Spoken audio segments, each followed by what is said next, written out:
Hey everyone, in this video, I'm going to show you how financial services and insurance companies can get more revenue from the qualified leads they are already paying for.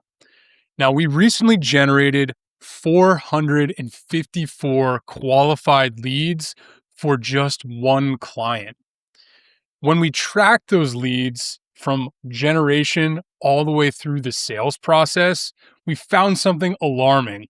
Only 40% of those leads were actually getting contacted. In other words, only 40% of those leads were actually having a conversation with our client. Now, that contact rate placed a massive limit on every stage that followed.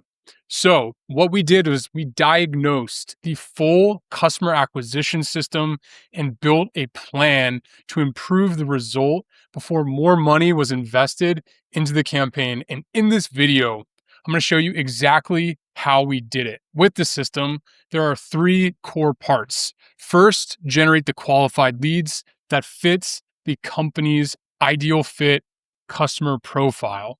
Second, build a process that contacts and converts more of those leads. And third, actually connecting those results to revenue to make decisions on where the next dollar should go. Now, underneath all three of these parts, we use the exact same operating process. We measure, we diagnose, and we prescribe. We measure what exactly is happening. We diagnose the stage that's holding back the result. Then we prescribe a clear change and a measure of what happens next. Now, I'm going to show you the full acquisition workflow from beginning to end. Now, this is exactly what every single lead goes through. They see an ad, they complete the qualifying form, they go through our qualification funnel, they pass the agreed requirements. If they don't fit the requirements, they're kicked out. Then the qualified leads enters into the CRM. And from there, the lead may move into a specific conversation type, right? For this client, specifically, conversation, an application, an approval, a funded deal, and ultimately revenue. We need visibility across that full path. That allows us to answer three key questions. Are the right businesses entering our campaign? Are the qualified leads actually getting in touch with the sales team? And are they moving from qualified lead into actual customers and revenue? Now, if you don't know me, my name is Isaac Wood. And before starting my customer acquisition agency, I worked as a lender and I helped underwrite and fund over $1 billion in funded deals. That experience shaped how I look at customer acquisition. How much capital are we actually putting in? What return should it produce? And what could prevent us from actually getting the return that we're desiring? And what needs to improve before more capital is invested into the system? So we started this diagnosis at the top of the funnel. Part one, generating qualified leads. The first diagnosis is always looking at our lead quality. Were the business that are entering into our CRM a real fit for the company? For this specific campaign, thinking about qualification around business revenue, time in business, credit profile, funding needed, their current obligations, and verifying their contact information. These rules give us a very specific way to measure quality. We can compare every single lead against the company's agreed ideal fit profile. And so every company will have different rules, and that'll change from company to company. As an example, a lender may care about revenue, deposits, credit, and time in business, while an insurance company might care about their industry, their location, the specific coverage type, the account size, and their specific carrier's appetite. Now, the important part is making sure we understand qualified and what that means and making sure that it's measurable. So everyone involved should understand really what is a qualified lead and what is not. Now, in terms of the funnel, so this is every single stage that a lead will go through that determines and ultimately helps filter out some of these leads. So you're only dealing with really good fit leads that are qualified, right? So the qualification process ultimately starts at the beginning, way before anybody's even filling out a form. It starts with your ad creative. So the ad determines who pays attention, the message shapes exactly what they expect. And so once they've clicked onto the ad, they're sent to a landing page. The landing page explains the opportunity in more detail. From there, they're sent to a form. In that form, they're collecting information that is ultimately needed to judge fit. If they don't have the characteristics that are desired by our client or by our customers, then they'll get kicked out. And so this is just an example of a form that we'll use. Now, each question ultimately should be tailored and should be an absolute required in order for your sales team to actually close the deal. Otherwise, it's going to reduce the overall conversions that you're getting. But ultimately, things like annual revenue just understands the size of the business. Time in business helps us judge how long they've actually been around. It improves their credit profile. Generally understanding credit and current obligations just gives you more context into how leveraged they are. And when we verify the contact information, that's great. It helps confirm that a real person with a real phone number, in fact, provided their information. And so they can be reached. There's always a balance here.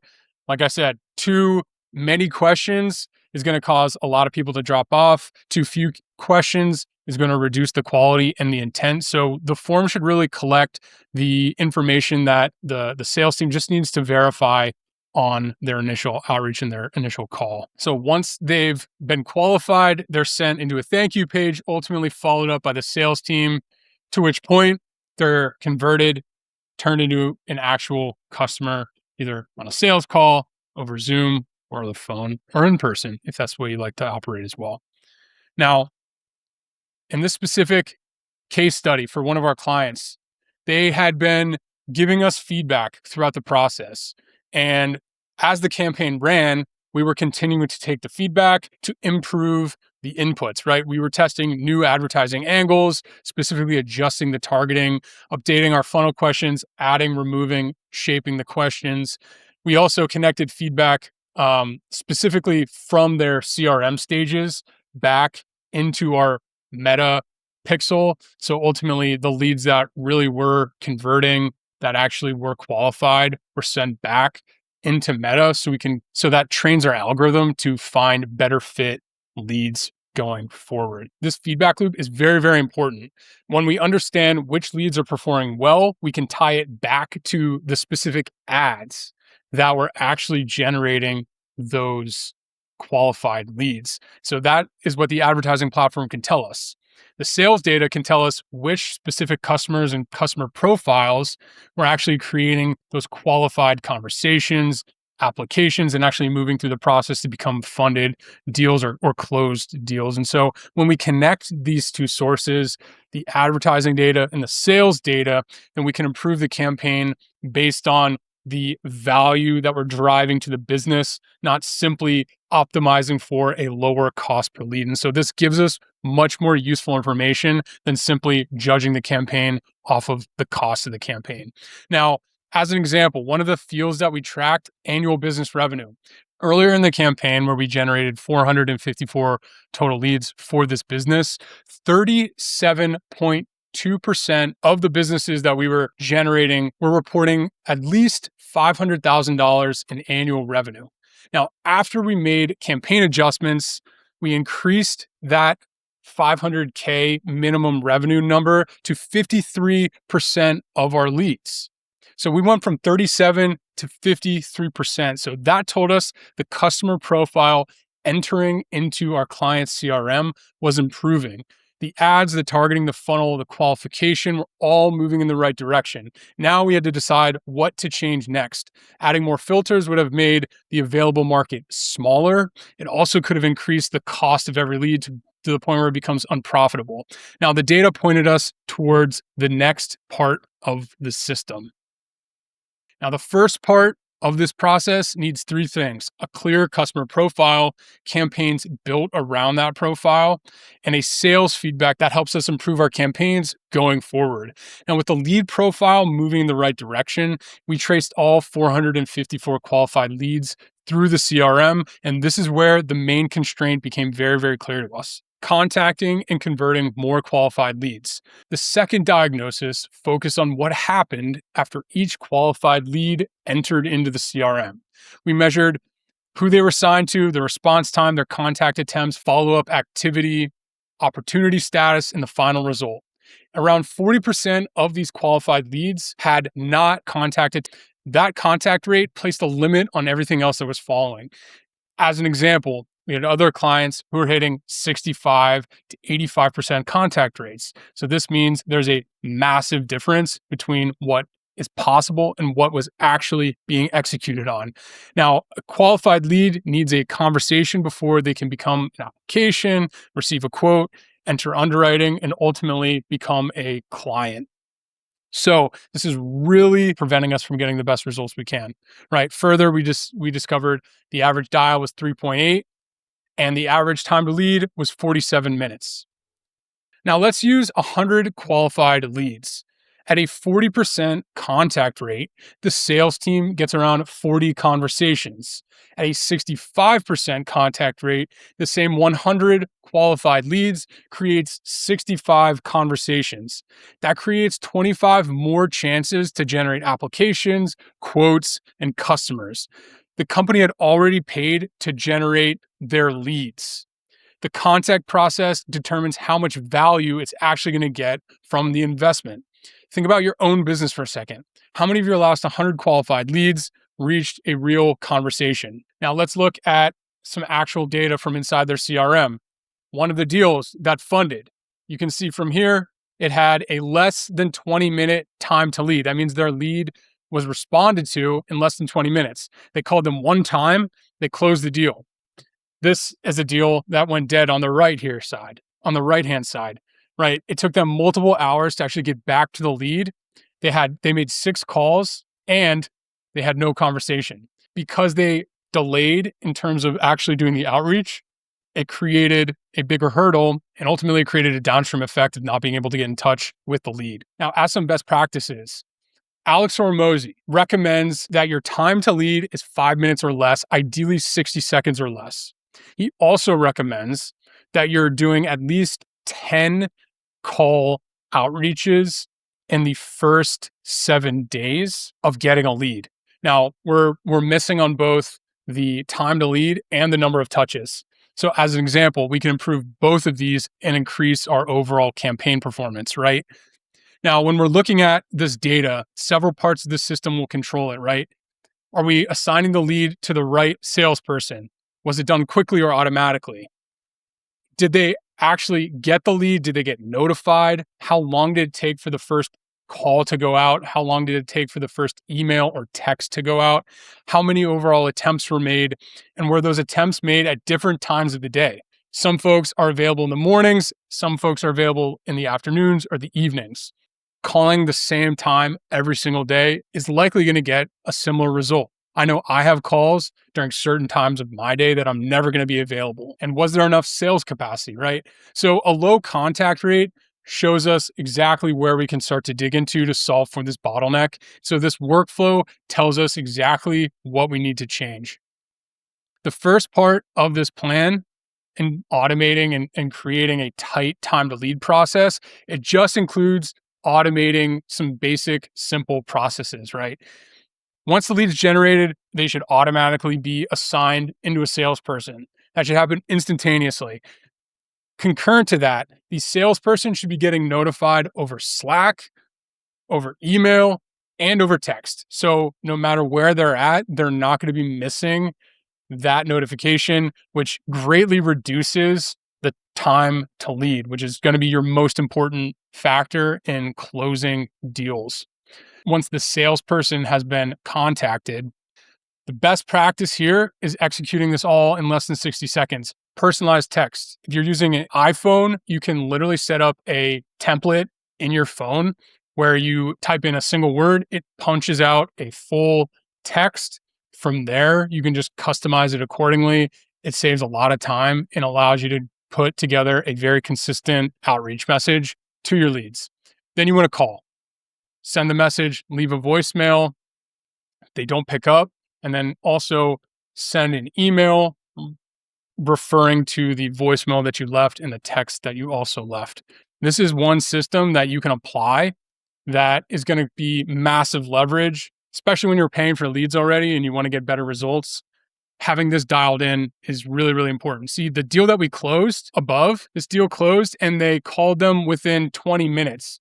Now, you can still have success if you're outside of these bounds. However, the tighter you are and the better and the more disciplined you are in keeping all of these systems in place, you're just going to get better results.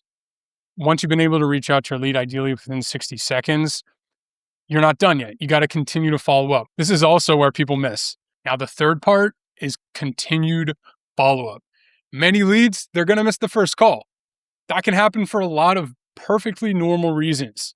They may be in a meeting, they may be driving, they may be helping a customer, they may screen calls from unfamiliar numbers. A missed first call gives us very little information, and the follow up process needs to continue. So, as an example, the lead arrives and receives an immediate call, right? An email explains who's reaching out and why. Another call happens later that day or during the next business window. The number has coming up multiple times. It's starting to get familiar, right? Follow-up continues over the agreed number of days. The exact sequence should match your specific product, your sales cycle, obviously compliance rules, and your end customer and what they expect. But consistency is ultimately key here, and every single lead should receive the exact same process. If you can standardize this process, you're going to have a much more consistent end result. Then you want to be tracking exactly what's happening here. So each qualified lead should have a clear owner, current status, and a next step inside the CRM. Management should also be able to see exactly how many touches it had, the time to lead, should be understanding all these main numbers across all of their leads, because then it'll allow them to make decisions and just really understand and audit the process. So the CRM really gives us a clear next step for each lead. So when that information is tracked each way at the same time, the company can find patterns, make a specific focus change, and measure the result. So let's talk about how you could actually do that. You want to track it ongoing with a scorecard, right? So once you've assigned the contact and once it's been understood, your contact rate is your main constraint, your plan becomes very clear, right? Assign the lead, clear response time, standard. You want to have 5 minutes or less. Use a consistent follow-up process through automation and manual outreach. Track the results and then continue to improve. Now we're going to connect leads to revenue and reinvest. Now, the cost per qualified lead is only part of the picture. Company also needs to track what happens down the sales process. For a financial services company, it can look similar to what I've already shared earlier, right? You have your lead sent into the sales process, application, qualified lead, qualified opportunity, close won, close lost. And now each stage, you have a conversion rate. Each stage can limit your end result.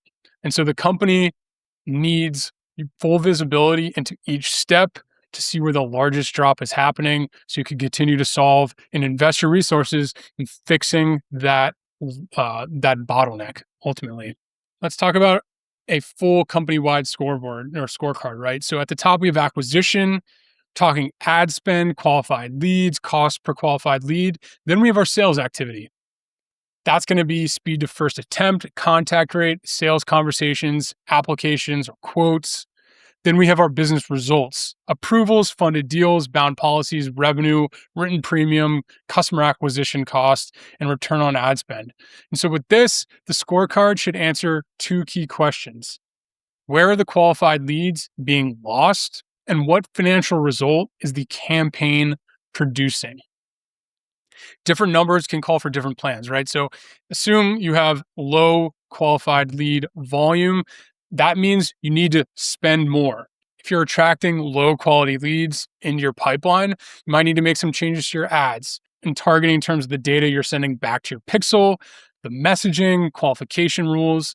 Low contact rate may call for better routing, again, faster response, more sales capacity, stronger follow-up. Strong contact with weak application volume may point towards sales conversation, offer, or even product market fit.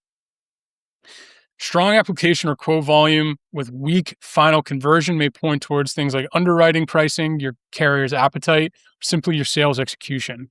Each problem has a different solution. And this is why the full customer journey needs to be measured in order for you to make decisions. It keeps the company from spending money in the wrong place. Now, this is where my lending background shapes the way that we work. In underwriting and funding deals, I wanted to understand the capital being invested, the expected return, and the conditions required for that return.